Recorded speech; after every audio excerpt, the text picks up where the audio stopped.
Hello everyone, मैं ध्रुव Shah from IIT Dhanbad आप सबका स्वागत करता हूं हमारे चैनल इंटीग्रेटिव लर्निंग पर, जहां हमारी सोच है आप सब तक बेहतरीन एजुकेशन पहुंचाने की। तो आज अब हम तीसरा लेक्चर लेकर आए हैं। हमारी जो फाउंडेशन सीरीज चल रही है उसमें आज का टॉपिक है prime numbers and composite numbers. आपको पहले शायद आइडिया होगा, नहीं है तो अब देखिए प्राइम नंबर्स और कॉम्पोजिट नंबर्स क्या होते हैं। तो प्राइम नंबर्स ऐसे नंबर्स हैं जिनका डिवाइजर 1 है और वो खुद है। अब इसका क्या मतलब है? डिवाइजर्स तो आपको पता ही होंगे, ऐसा नंबर जो कि उस दूसरे नंबर को डिवाइड कर रहा है, तो वो उस नंबर का डिवाइजर बन जाएगा। अब फॉर एग्जाम्पल 2 आप देखिए, तो आप 2 का जब प्राइम फैक्टराइजेशन लिखेंगे तो आप उसको 2 इंटू 1 ही लिख पाएंगे। 3 का आप 3 इंटू 1 ही लिख पाएंगे। 11 का 11 इंटू 1 ही लिख पाएंगे और कुछ भी नहीं लिख पाएंगे। इसका मतलब कि उन नंबर्स का डिवाइजर्स 1 ही हो रहा है और वो जो खुद नंबर है वही हो रहा है और कुछ नहीं हो रहा है। कॉम्पोजिट नंबर्स देखिए तो आपको थोड़ा और अच्छे से आइडिया लगेगा। फॉर एग्जाम्पल देखिए 4 है, 6 है, 8 है, 9 है, 10 है। 4 को हम 2 इंटू 2 लिख सकते हैं, यानी कि 1 और 4 के अलावा 2 भी 4 को डिवाइड करता है, तो इसलिए उसका एक और डिवाइजर बढ़ गया। इसका मतलब कि वो प्राइम नहीं है, इसका मतलब कि वो कॉम्पोजिट है। 6 देखिए तो उसको आप 2 इंटू 3 भी लिख सकते हैं, यानी कि 1 और 6 के अलावा 2 और 3 भी 6 के डिवाइजर्स हैं, इसीलिए ये भी एक कॉम्पोजिट नंबर है। 8 आप देखिए 2 इंटू 2 इंटू 2 लिख सकते हैं। 9 भी देखिए 3 इंटू 3 लिख सकते हैं, इसलिए वो कॉम्पोजिट है। 10 भी आप देखिए 2 इंटू 5 लिख सकते हैं, यानी कि 10 के जो डिवाइजर्स हैं वो 1 और 10 के अलावा 2 और 5 भी हो रहे हैं, इसलिए 10 भी कॉम्पोजिट नंबर है। तो क्या मतलब है इसका कि ऐसे जो भी नंबर जो अब कॉम्पोजिट नहीं होंगे वो प्राइम होंगे। एक खास बात यह है कि आप देखिए प्राइम नंबर्स के जो मैंने कुछ एग्जांपल्स लिखे थे ऊपर, 2, 3, 5, 7, 11, 13, 2 is the only even prime number, ठीक है ना। इसके अलावा और कोई भी इवन प्राइम नंबर नहीं हो सकता, क्योंकि इसके बाद का जो भी इवन नंबर होगा वो 2 से डिविजिबल ही होगा, है ना। इसलिए वो हमेशा कॉम्पोजिट नंबर आएगा, 2 के बाद का कोई भी इवन नंबर। इसलिए इसके 2 के अलावा जितने भी प्राइम नंबर्स होंगे वो सारे फिर ऑड होंगे, तो 3, 5, 7, 11, 13। तो चलिए, अब अगर आपको थोड़ा आइडिया लग गया है कि प्राइम नंबर्स और कॉम्पोजिट नंबर्स क्या हैं, तो अब हम एक फॉर्मूला देखते हैं। किस चीज़ का फॉर्मूला है ये है formula for the number of divisors of a number of the form p⁻n, जहाँ पर p प्राइम नंबर है और कैपिटल N है एक इंटीजर, ठीक है ना, वो पावर में है और वो इंटीजर होना चाहिए। तो ऐसा अगर कोई नंबर है p⁻n, उसके n+1 डिवाइजर्स होंगे, ये आपको याद रखना है। अच्छा, तो ये n+1 डिवाइजर्स कौन से होंगे उस p⁻n नंबर के? तो देखिए 1, p² p³ p⁴ dot dot dot p⁻n−1 p⁻n, ये होंगे वो n+1 डिवाइजर्स। अब क्या है ये इसका प्रूफ? तो देखिए 1 डिवाइड्स p⁻n, हाँ सही बात है, 1 तो किसी को भी डिवाइड कर देता है। वो p डिवाइड्स p⁻n, सही बात है, क्योंकि आप p⁻n को p इंटू p⁻n−1 लिख सकते हैं ना। इसका मतलब कि p divides p⁻n, p² divides p⁻n dot dot dot p⁻n−1 divides p⁻n divides, तो ये सारे p⁻n को डिवाइड कर रहे हैं, इसलिए ये सारे p⁻n के डिवाइजर्स होंगे। अब एक एग्जांपल देखिए तो आपको और क्लियर हो जाएगा। 3⁵ लेते हैं हम, है ना। 3⁵ 243 होता है। तो 3⁵ में पहले तो आप देखिए कि 3 जो p की जगह ले रहा है वो एक प्राइम नंबर है क्या? तो हाँ, 3 एक प्राइम नंबर होता है। 5 देखिए जो n कैपिटल N की जगह ले रहा है, क्या वो एक इंटीजर है? हाँ है। इसका मतलब कि इसके n+1 यानी कि 5+1 यानी कि 6 डिवाइजर्स होंगे। तो कौन से होंगे ये 6 डिवाइजर्स? 1, 3, 3² 3³ 3⁴ और 3⁵। अब 3⁵ है 243। अब आप देख लीजिए 1 डिवाइड्स 243, सही बात है। 3 डिवाइड्स 243 कैसे चेक करेंगे? तो डिविजिबिलिटी टेस्ट हमको आती है, हमने देखी थी कि जो sum of digits of that number होता है वो अगर डिविजिबल बाय 3 हो जाएगा तो वो पूरा नंबर भी डिविजिबल बाय 3। तो अब 243 देखते हैं। 243, 2 + 4 + 3, यह आ जाएगा 9। क्या 9 3 से डिविजिबल होता है? हाँ होता है। इसका मतलब कि 3 डिवाइड्स 243। 9 का भी सेम था, आपने देखा था कि सम ऑफ डिजिट्स अगर डिविजिबल बाय 9 आ जाए तो फिर वो पूरा नंबर भी डिविजिबल बाय 9 हो जाएगा। 243 देखिए, 2 + 4 + 3 9 आ रहा है। क्या 9 डिवाइड्स 9? यस। इसका मतलब 243 9 से भी डिविजिबल होगा। 27 भी 243 को डिवाइड करेगा। 81 भी 243 को डिवाइड करेगा।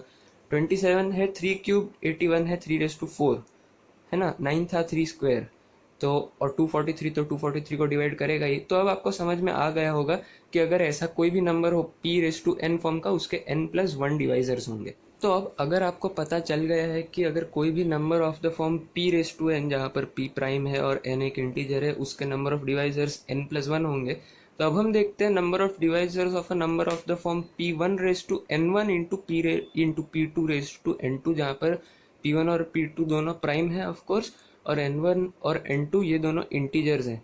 तो ऐसे नंबर के नंबर ऑफ डिवाइजर्स हो जाएंगे n1+1 इंटू n2+1। तो इसका एग्जाम्पल देखिए आप, 6⁵ सपोज, तो 6 तो प्राइम नहीं है, तो आप पहले तो 6 को लिखेंगे 2 × 3 और फिर उसका रेस टू 5 करेंगे तो आएगा प्राइम फैक्टराइजेशन 2⁵ इंटू 3⁵। अब आप देखिए 2 और 3 तो दोनों प्राइम नंबर्स हैं, तो इसके आगे और तो आप नहीं लिख पाएंगे प्राइम फैक्टराइजेशन 6⁵ का।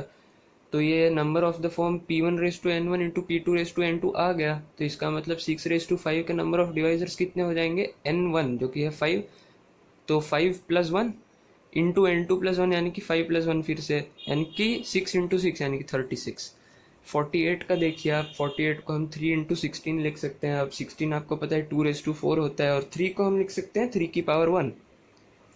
तो आप देखिए फिर से ये नंबर p1⁵n1 इंटू p2⁵n2 के फॉर्म में आ गया, क्योंकि 2 और 3 दोनों प्राइम नंबर्स होते हैं। तो इसके नंबर ऑफ डिवाइजर्स कितने हो जाएंगे, 1+1 इंटू 4+1 यानी कि 2 × 5 यानी कि 10। चलिए अब आप ऐसे ही और नंबर्स लीजिएगा जिनके सिर्फ दो प्राइम डिवाइजर्स आते हो। और अब हम देखते हैं कि number of divisors n1+1 into n2+1 ही क्यों। तो अब आपने देखा था पिछली स्लाइड में कि अगर कोई number of the form p⁵n है तो उसके n+1 डिवाइजर्स हो रहे थे, है ना। तो अब अगर यहाँ पर आप पहले 2⁵ को कंसिडर करिए तो उसके 6 हो जाएंगे, 1 2 2² 2³ 2⁴ 2⁵ अब मैं अगर इसमें 3⁵ भी और मल्टीप्लाई कर दूं ना, तो उसमें ऐसे केस बन जाएंगे। क्या केस बनेंगे कि सपोज मैं पहले लेता हूँ 2⁵ इंटू 3�0, यानी कि 3 की कोई पावर नहीं ली, तो वो तो 2⁵ ही है नंबर, तो उसके ये 6 डिवाइजर्स हैं। अब मैं ऐसा लेता हूँ कि 2⁵ इंटू 3 ले लेता हूँ 3⁵1, तो फिर से वहाँ से 2⁵ की वजह से वो 6 डिवाइजर्स आ जाएंगे। फिर जब मैं 3² मल्टीप्लाई करूंगा तो वहां से फिर से 6 आ जाएंगे। ऐसे ऐसे ऐसे 3⁵0 3⁵1 3⁵2 3⁵3 3⁵4 और 3⁵5, ये 6 के इसके 6 डिवाइजर्स 2⁵5 की वजह से आ जाएंगे। और ये हुए 6 बार, क्योंकि 3⁵5 जब मैं मल्टीप्लाई करूंगा तो 3⁵0 से शुरू करूंगा, वो पहला केस, 3⁵1 3² 3³ 3⁵4 3⁵5, ये 6 बन रहे हैं, इसलिए 6 टाइम्स 6 कर रहे हैं हम, यानी कि वो हो जाएगा 36। तो इसीलिए ये जो नंबर ऑफ डिवाइजर्स आते हैं ऐसे किसी number of the number form के, तो n1+1 इंटू n2+1 डिवाइजर्स हम लेते हैं। तो चलिए अब जब आपको पता चल गया है कि p⁵n ऐसे अगर किसी फॉर्म का नंबर है तो उसके डिवाइजर्स होंगे n+1, p1⁵n1 इंटू p2⁵n2 के होंगे n1+1 इंटू n2+1। तो एक जनरल केस देखते हैं, p1⁵n1 into p2⁵n2 into p3⁵n3 into pk⁵n type का अगर प्राइम फैक्टराइजेशन बन रहा है किसी नंबर का, तो उसके कितने डिवाइजर्स होंगे। तो आपने गेस कर लिया होगा। देखिए आंसर क्या है, n1+1 into n2+1 into dot dot dot, है ना, nk+1, इतने डिवाइजर्स होंगे।